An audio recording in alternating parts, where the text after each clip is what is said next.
Nah, itu keistimewaannya orang yang berpuasa di bulan Ramadan.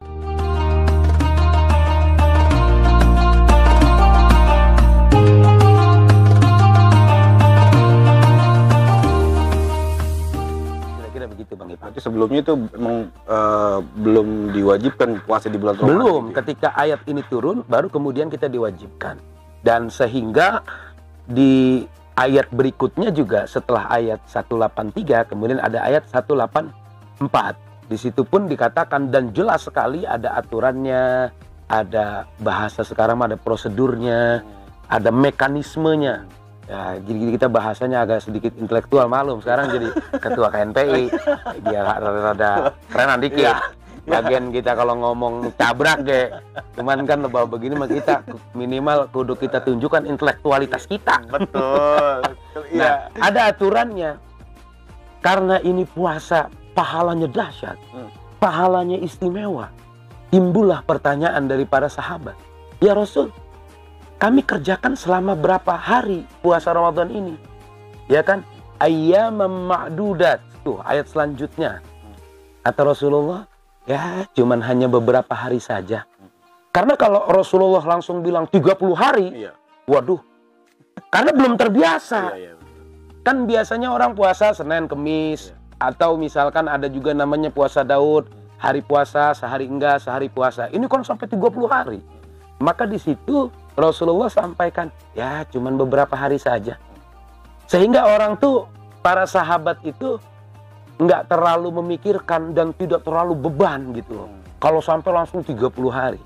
Hari pertama dia jalanin puasa terlaksana. Hari kedua mulai terbiasa. Hari ketiga terus mulai terbiasa sampai akhirnya sampai 30 hari. Dan kemudian selanjutnya ada penjelasannya. Bagaimana ya Rasulullah kalau saya sakit? Nah, bagaimana kalau saya dalam perjalanan? Jadi pertanyaan dan motif pertanyaan para sahabat Nabi itu bukan untuk nawar. Ya Rasul kalau saya sakit bagaimana? Boleh nggak puasa? Bukan, karena para sahabat bertanya itu supaya betul-betul maksimal ngejalanin puasanya. Karena para sahabat tahu pahala puasa di bulan Ramadan ini besar. Sehingga motif pertanyaan sahabat itu supaya paham dan tahu kalau sakit bagaimana, kalau dalam perjalanan bagaimana. Nah, ternyata Rasulullah kan di situ menyampaikan, di dalam Quran juga dijelaskan kalau sakit boleh tidak puasa, kalau dalam perjalanan boleh tidak puasa, dengan satu catatan, maka puasanya harus diganti di luar Ramadan. Jadi disebutnya diqadha, dibayar. Ada lagi timbul pertanyaan, bagaimana kalau udah tua renta, punya penyakit ekstrim yang tidak memungkinkan untuk bisa berpuasa? Maka di situ juga dijelaskan, maka orang yang punya penyakit ekstrim, yang tidak memungkinkan tidak berpuasa, bahkan sudah tua renta, maka dia cukup membayar fidyah. Tidak perlu mengganti puasa atau mengqadha puasa. Apa itu bayar fidyah? Bayar fidyah itu memberi makan satu orang miskin. Satu hari nggak puasa, memberi makan satu orang miskin. Bagi orang-orang yang tidak mungkin bisa berpuasa. Karena dia tua renta atau punya penyakit ekstrim atau punya penyakit, misalkan punya penyakit mah akut yang sedikit-sedikit lapar, sedikit-sedikit lapar. Kalau kagak makan mati. Nah, kan nggak mungkin tuh dia puasa. Atau misalkan dia koma di rumah sakit selama 3 hari, 7 hari, kan nggak mungkin dia berpuasa. Ya. Jadi orang yang semodel itu dia harus membayar fidyah, tidak perlu mengqadha puasanya. Nah, itulah yang kemudian akhirnya kenapa sampai sebegitu detail. Ini kalau mau dijelasin lebih detail lagi Bang Ipang.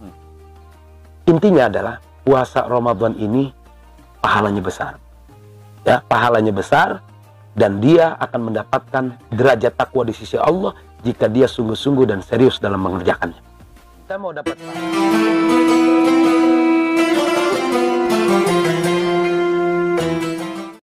Allahu Akbar,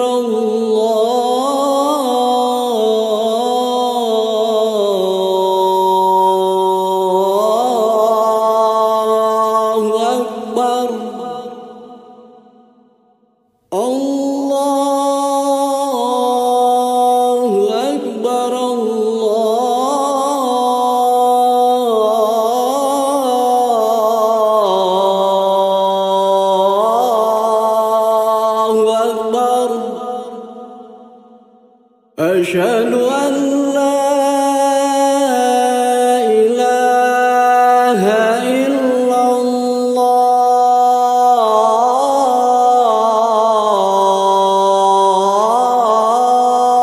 الله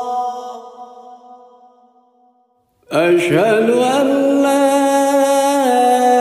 إله إلا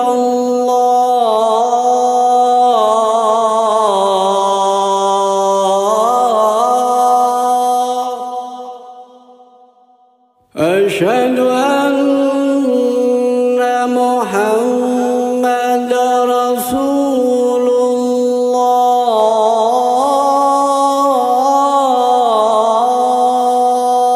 الله أشهد أن محمد رسول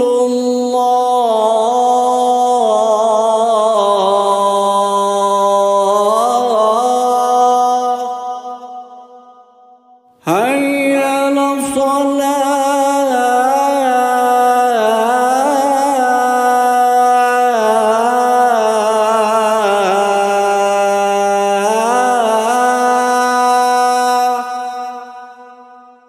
حي على الصلاة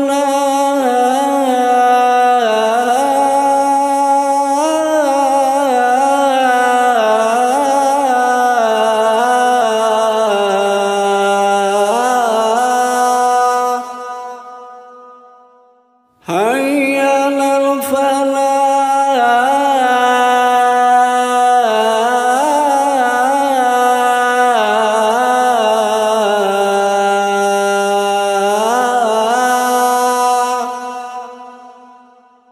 حي على الفلاح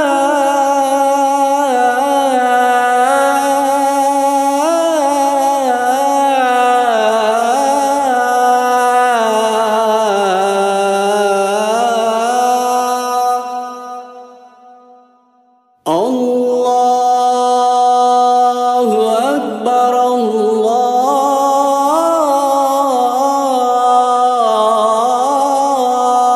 الله أكبر لا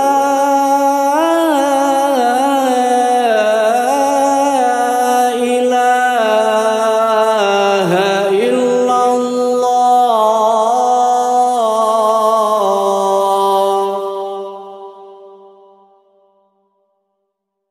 Bismillahirrahmanirrahim. Allahumma laka sumtu wa bika amantu wa ala rizkika aftartu birahmatika ya arhamar rahimin.